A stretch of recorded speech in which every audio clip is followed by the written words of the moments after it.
All right.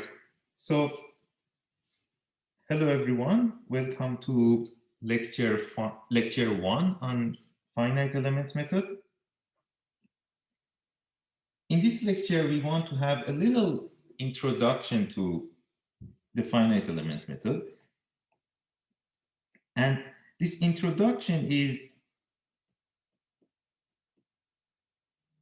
very simple and it's only based on examples. So it's an example-based introduction. It is not finite element method, okay? So the finite element method itself, as I mentioned, it's a mathematical method, or it has its roots in mathematics, and then it became more like an engineering application.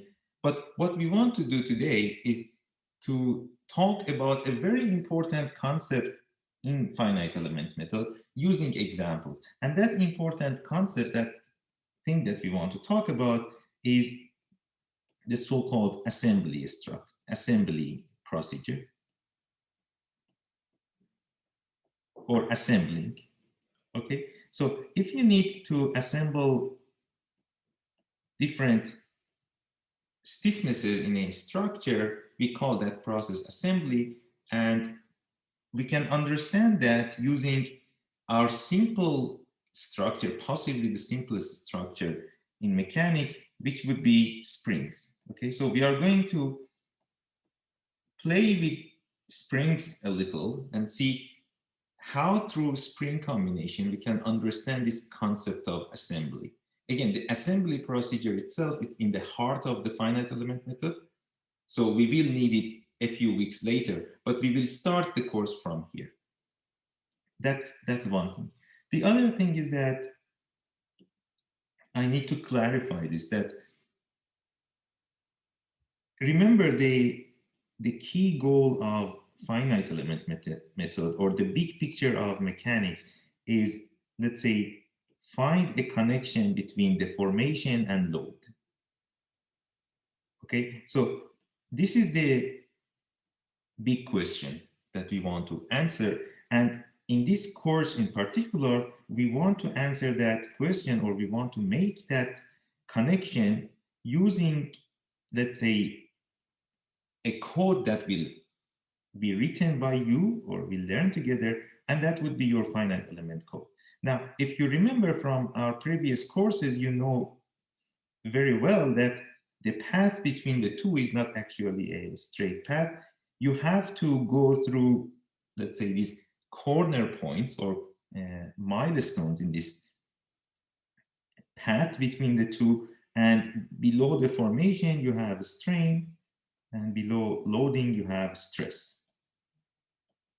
So usually the way it works is that you connect the formation to strain, strain and stress together through constitutive material, and then to load, or vice versa. Load goes to stress, stress and strain again together, and strain comes to the formation. Now, what I want to tell you here, and or what I want to emphasize here, is that the way that you do this, okay, we need to make this circle. So this is basically what's going to happen. So actually, in reality, what happens is not really this.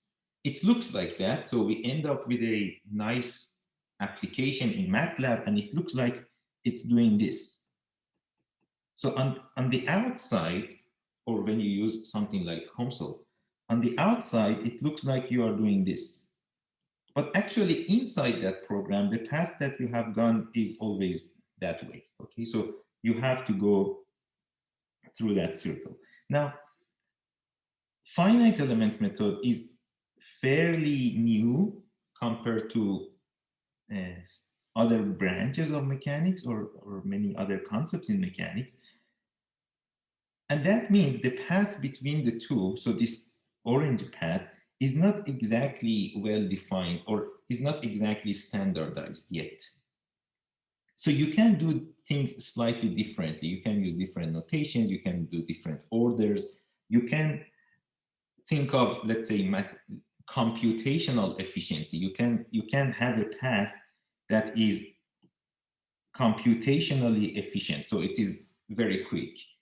You can have a path that is not very quick, but then in terms of memory management, it's very efficient. Okay, so you can do this thing differently, but in this course in particular, and I need to emphasize that again, we are not going to optimize anything. So we are going the longest possible path. Okay, so the goal here is to learn, is not to optimize, is not to minimize.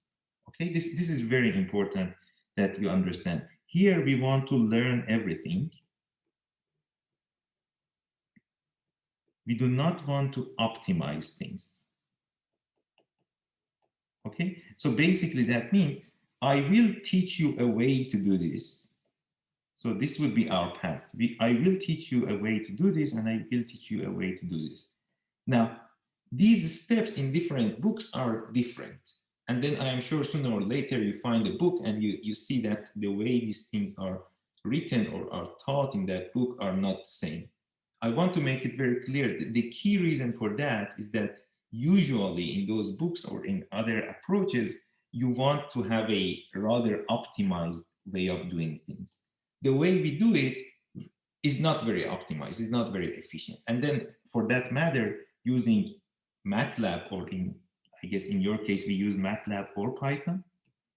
I mean, using MATLAB or Python in the first place is not necessarily the best way of doing it, okay? So again, if you wanted to do the same thing using something like C++ or Fortran, possibly you could have done things differently, slightly differently from what we do.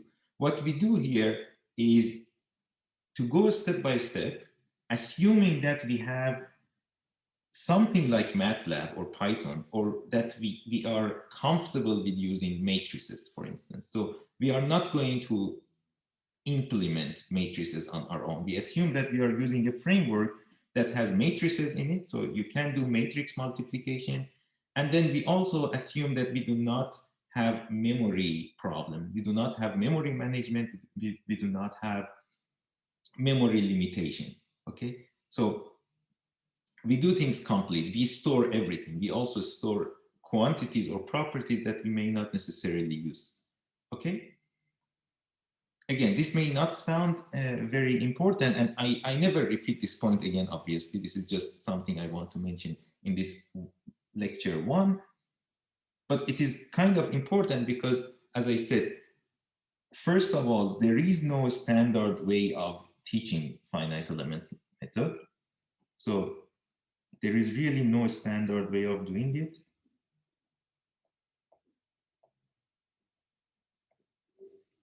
But also the way we do it is not efficient. So we are trying to emphasize on learning process. And I want you to understand step by step everything. And as I mentioned, again, you will end up implementing everything. You will end up writing your own finite element code, or writing your own console and so on. In many courses, in many universities, they actually teach something like console or abacus within this course. We don't do that. We write our own code. So I think this is very important to know that this is our point of departure, the picture that you see here. All right. Do you have any question, comments? So I may not ask you every time if you have any question, but please feel free to just interrupt me. Again, I cannot see exactly your faces, so feel free to interrupt me. Okay. So we start this with a discussion on one-dimensional finite element method.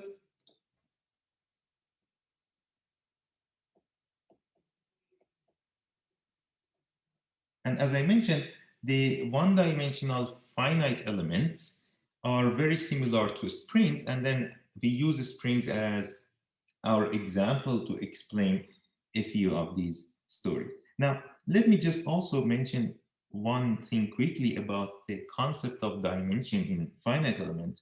So you always have a dimension of elements and you have a dimension of space. So when you talk about dimension, you can think of dimension of elements or dimension of space. And you may imagine that dimension of elements can only be smaller equal the dimension of space. Now, what does that mean?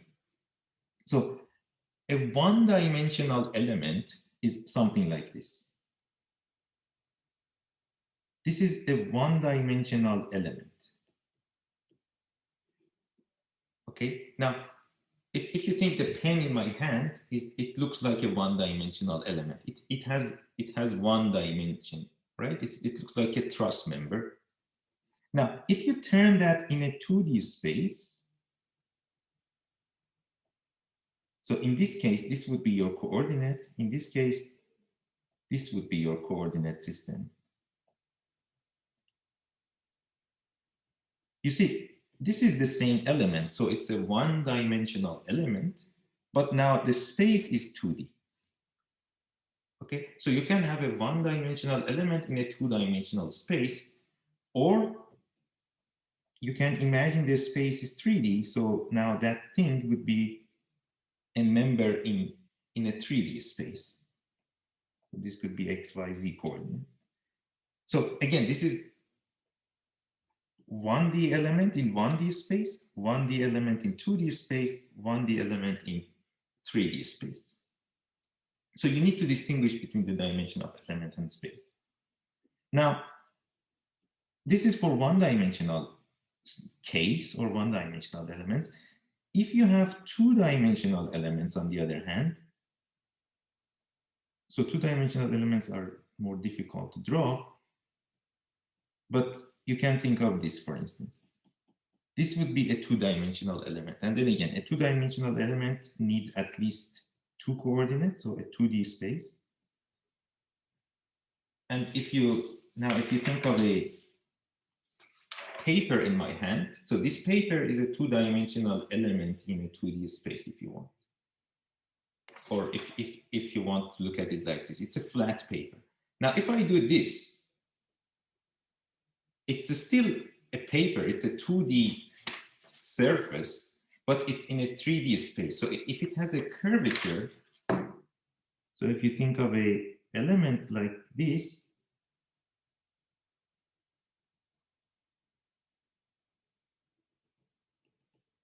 so this could be exactly the same element that we had before, but now it is curved in the space. So it has a third coordinate. Now this would be a 2D element in a 3D space. Okay. And finally, you can imagine that you would have a 3D element. Okay, a 3D element should be also in 3D space, and that is a usual 3D element. It's like a cube or a rectangular cube. Okay, so this is our little discussion about element dimension. What we want to do first, the first thing we do here, and what I'm writing as 1D fin, I mean 1D element in 1D space. Obviously, you can imagine we start with this and then we extend it to 2D space and so on. And after we do this, that you would do your first project.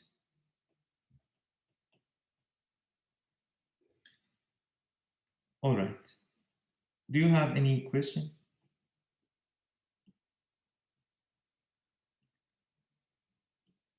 Okay, so I'm going to continue on this.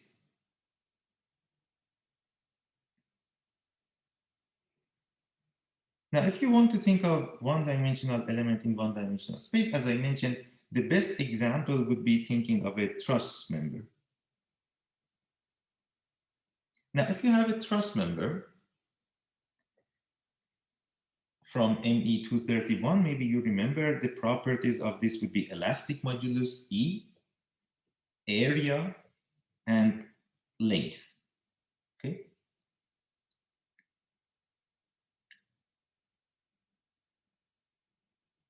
Now, the relationship, the material law is sigma equals E epsilon. This is the relation between strain and stress. Strain, stress, And in the case of a truss member, if you remember again from what we have done before, stress in this case would be P over L, or let's say in this case maybe F over A, assuming that you are applying some sort of force F here.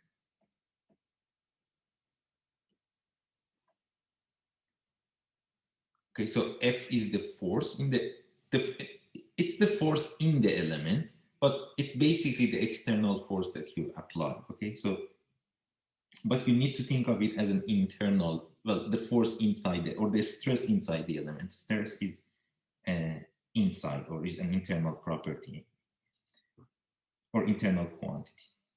So strain the same way, well, you would have delta L, and now if you think of that delta L or change of length, think of it as U divided by L, and then again, this U is basically delta L.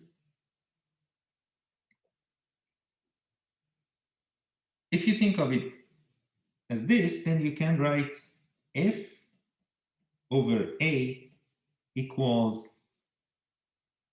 E times U divided by L,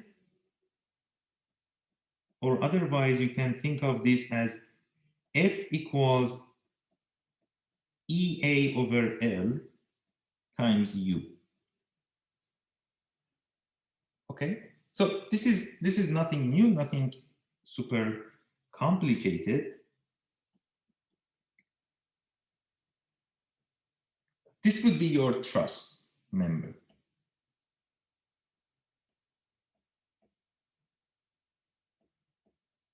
Now on the right side, I'm going to, maybe in yellow, I'm going to draw a spring. If you think of a spring now, let's say you have a spring and you apply force F to the spring. And then again, pay attention, I'm drawing two forces in two directions, indicating that it's an extension. They are in the opposite direction, causing an extension.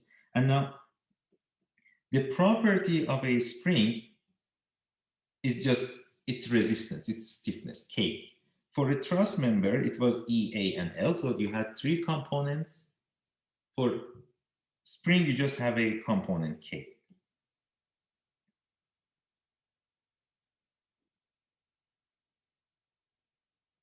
Now, if you look at this, for the spring, you would have F equals KU.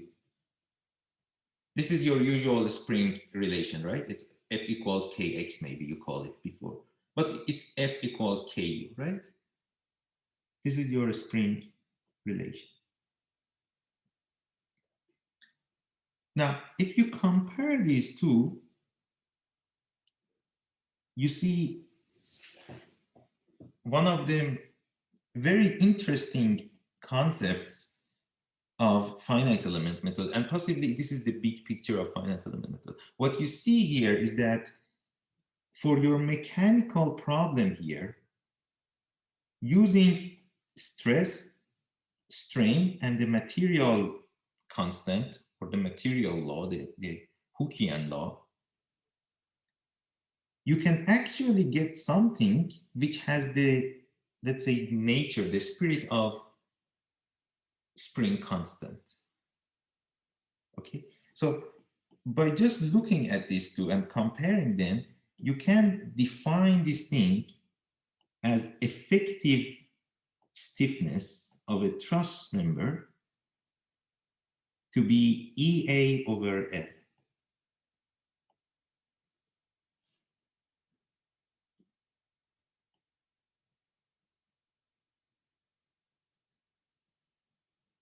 All right, so that's that.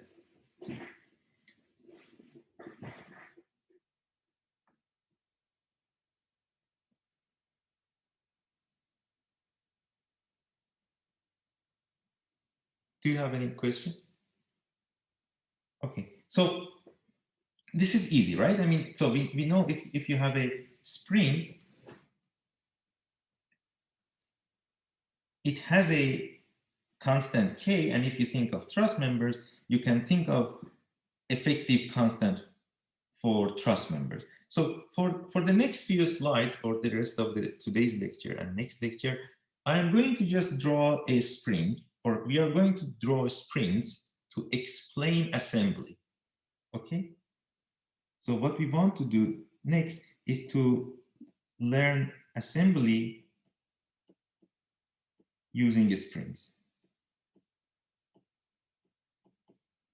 Using just the springs. But then again, you should know that using springs or drawing elements as being springs, conceptually, we are not sacrificing anything, okay? It's just as good as a truss member. Just a short comment. Everything that I am writing here on the screen, I will upload these as a PDF file to Moodle later, okay? I mean, you can take your personal notes, of course, and also I upload the video anyway, but also exactly what you will see, I export them later as PDF too, okay? I mean, obviously, again, taking your note is not a bad idea because sometimes I write something and I clean it. So I think it may be good to have your notes, but I think then videos should be helpful for that too. All right, so what we want to do next is to learn assembly procedure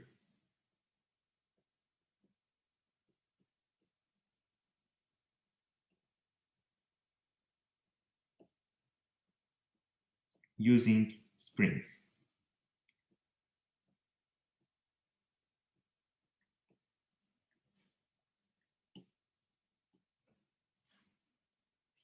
Now I'm going to draw the same spring. I just want to kind of make it slightly more complicated, or to complicate the picture a little more by being careful. So now let's think of that as this spring as an element, okay? So spring is equivalent to element here. And then these points at the ends of a spring, we call them nodes, okay? So we would have two nodes here. Let's call this thing node 2 on the right-hand side, and let's call this one node 1 on the left-hand side. And then again, this is a one-dimensional problem in one-dimensional space. So that means this coordinate x is just, let's say, in 1D. It's just here in this direction. I can put it. Now, on node 2, the displacement at node 2, I call it U2.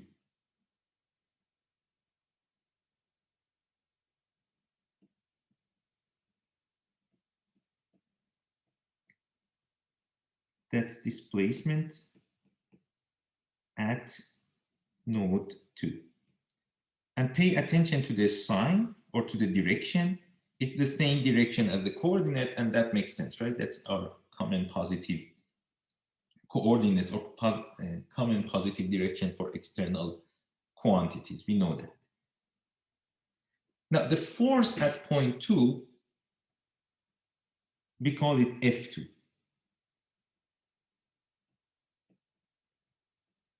Again, in the same direction, but it's a different quantity. This is force at node 2. Similarly, we are going to draw this for node 1. This is going to be node 1, U at node 1, and F at node 1.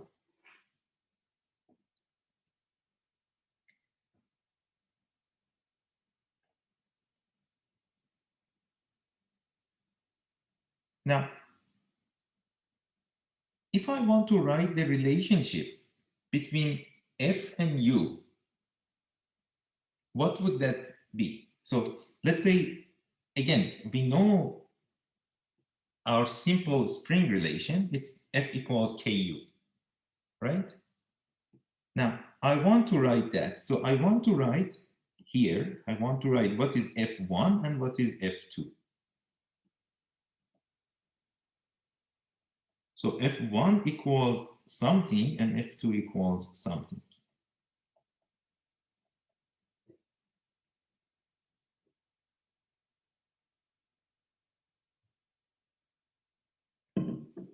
So what can I write here? KU1 maybe? KU1 is not completely good, right? Minus KU1, maybe. How about KU1 minus U2?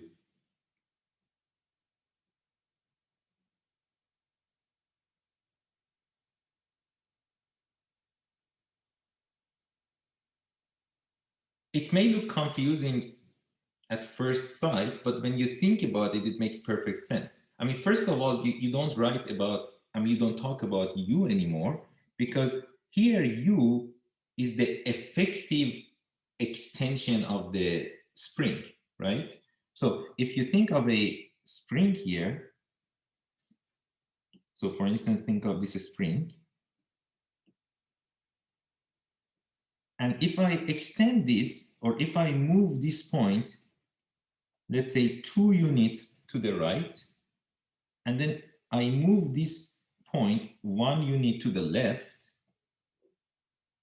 then the total displacement, the U, would be 3 units, right? So you cannot exactly talk about U1 alone or U2 alone. You need to either add them or subtract them. You need to do something with them, and you need to be careful with signs also.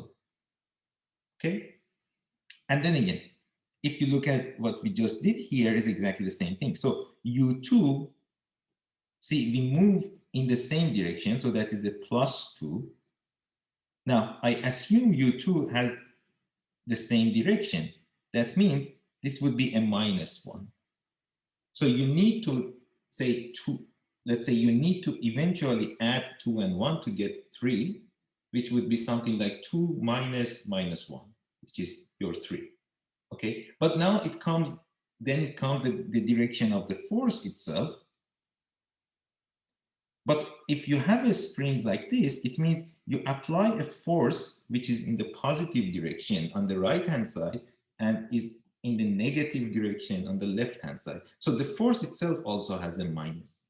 So eventually what happens here is that you also need a minus behind U2 minus -1, or behind U2 +1 in this case, and that's why you get this relation. Okay, so this is F1. So what do you think about F2 then?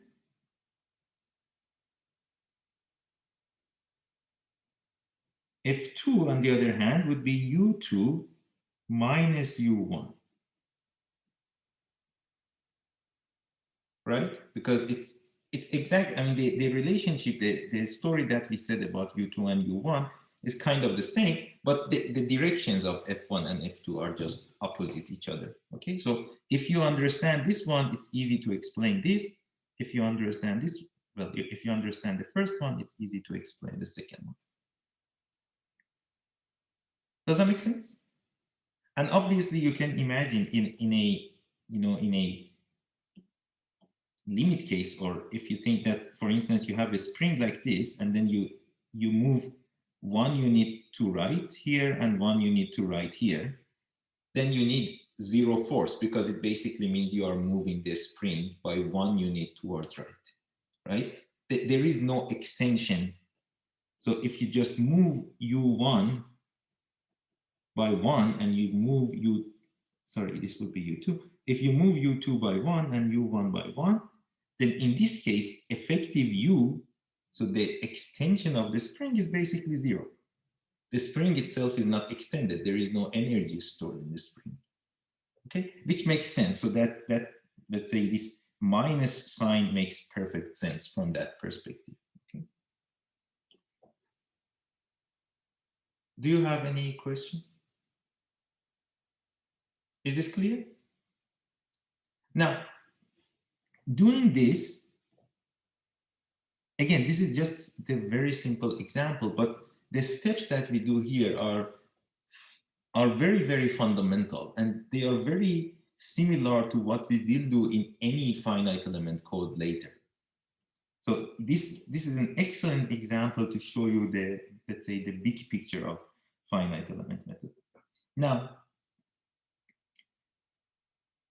what relation do we have between F1 and F2? Can you see, or can you tell that relation between F1 and F2? F1 equals minus F2. Yes, so F1 equals minus F2, or let's say in a, in a way that we will see it again. Let me just write it like this, F1 plus F2.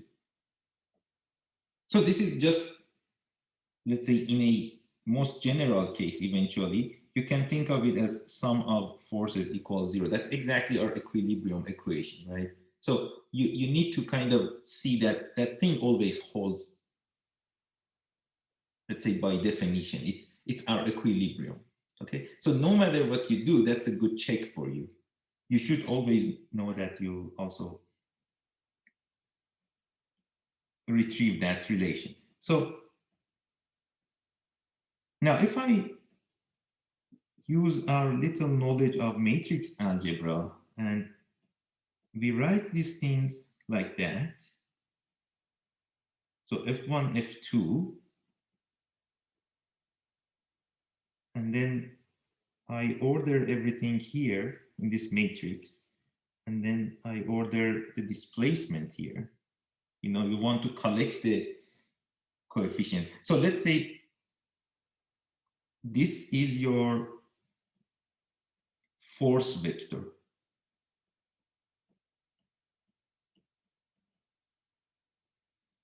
This would be your displacement vector.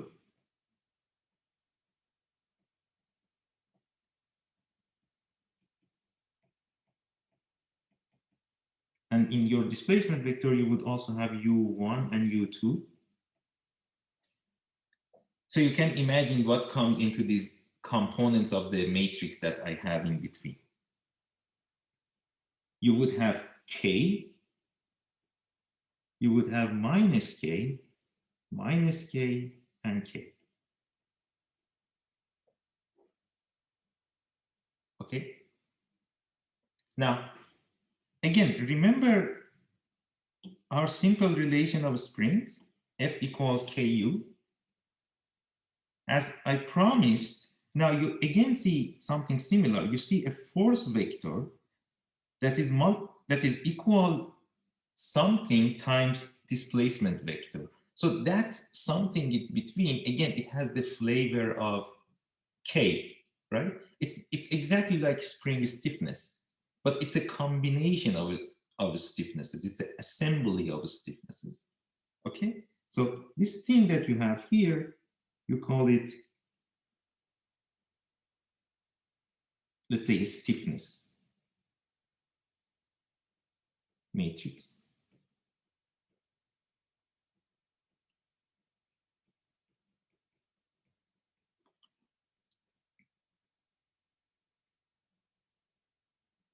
Now, if you look at this stiffness matrix, it has also an interesting property, or several interesting properties.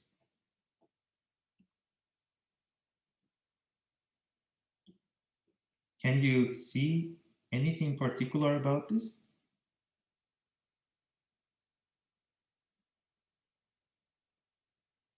So in general, I would like to write it like this. First of all, the relation that we have is F equals Kx. Maybe write it up there. So the relation we have for this system is F equals Ku.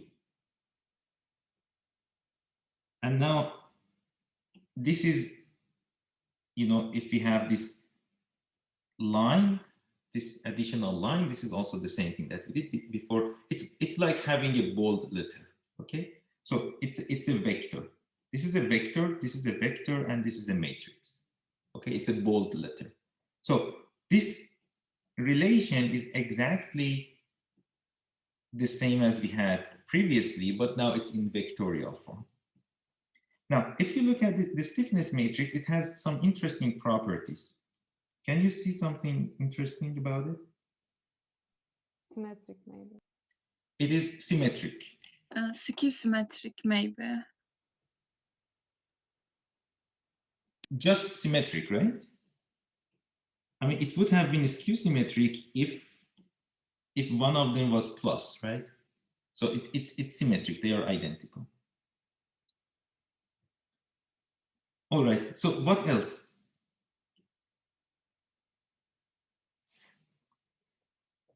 What is its determinant?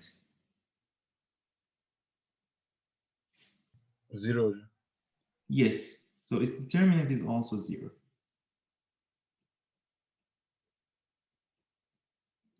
Okay, so we will come to this. So these two properties, they mean a lot of things. The symmetry of the stiffness, basically here, it tells you that the system, it has a potential energy, which is not a surprise for you, because you kind of know if you have some sort of spring, it has an energy, it has an energy potential, which maybe we usually call it 1/2 of k x squared. In this case, maybe 1/2 of ku squared. Okay, so the symmetry tells you that it has a potential, which again, it comes from tensor calculus, so it has some nice mathematical story in between, but also having a 0 determinant is another interesting property. So basically, a 0 determinant in this case tells you that under rigid body translation, you do not need to work, or as I mentioned, it basically tells you if your spring just moves, there is no energy stored in it, okay?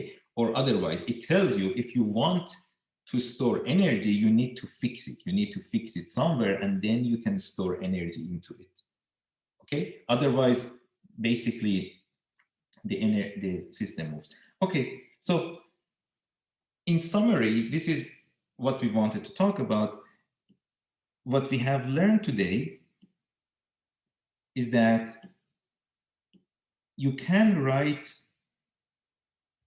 the stiffness of a simple spring in a more advanced version, in a more advanced form.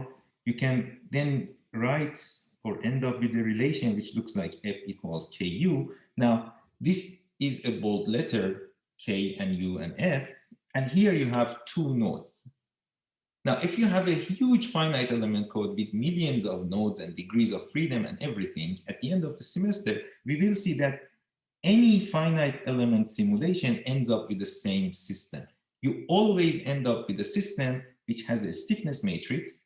And then again, later when we have a million degree of freedom, this stiffness matrix, which today it was 2 by 2, it wouldn't be 2 by 2. It would be a million times a million. Okay, so it would be basically degrees of freedom times degrees of freedom. And in this case, everything was free. So it was basically 2 and 2. So that's one thing. And then what we want to do next is to extend this and compute effective stiffnesses for familiar systems. So this would be one system we look into in the next lecture. This would be another system. And then for these two, of course, you know what should be the answer. And then using that, we can make things more interesting. And then we eventually do a few examples. And then, for instance, we try to find the stiffness of a system which looks like this, but then you also have these additional springs to make it more complicated. Okay, so think about this system, for instance. It's a combination of springs, but it's a fairly complicated combination. So it would be not very easy to calculate the effective stiffness of this. Okay, but the idea is exactly the same. You know this system has an effective stiffness. You know this system has an effective stiffness. And then in the finite element, basically what we learn is that it doesn't matter how complicated you make the system, you can always calculate the effective stiffness of the system. And then if you insert that effective stiffness into your F equals KU equation, sometimes you have U, then you can calculate F. Sometimes you have F, then you can calculate U. But then you have basically a complete system that you can solve. All right, that's everything I wanted to share with you for today. And we will pick up the lecture exactly here where we leave it off today. Do you have any question? Hocam, I have a short question actually. Yes, please. We wrote the force vector like with F1 and F2, but like in that notation, doesn't it mean that it is a 2D force, like the X component and Y components like that, like in the matrix notation? But here we only have one dimension. Not really, but that is a very, very valid question. Excellent question. Thank you, Arda.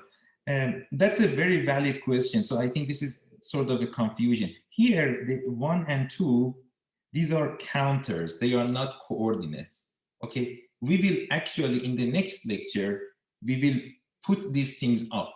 Okay. So later, we write these things as superscripts to avoid confusion. Okay, but these are counters basically. These are not directions yet. But you have a very valid point. Later we have counters and we have directions. So later we would have something like F5 in the X direction or 1 direction, or we have F6, I don't know, in the 2 direction, which 2 would be meaning Y. Okay, so we use superscript and subscript later for for counting carefully. Thank you. Any other question? Hocam, so the finite method actually divides a piece into smaller pieces, then assumes that they are springs and calculate according to it. Can we define finite method as that?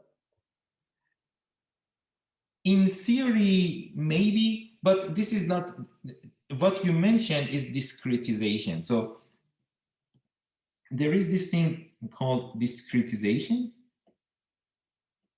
And this is closer to what you just said.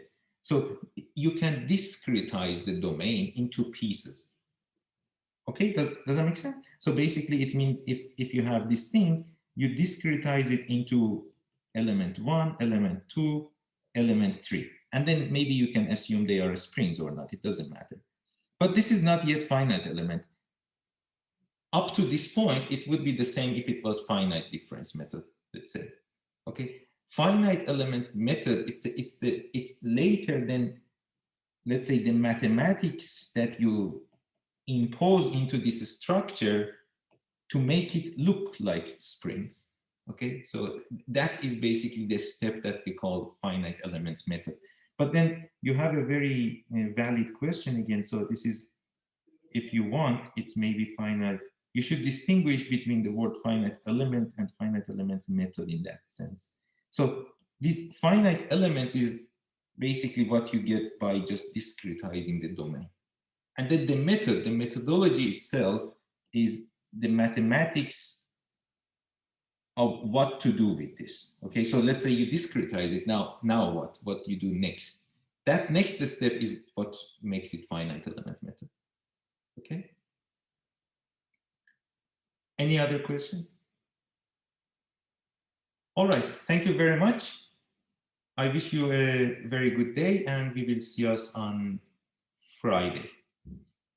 Bye-bye. See you hocam, take care. See you, John.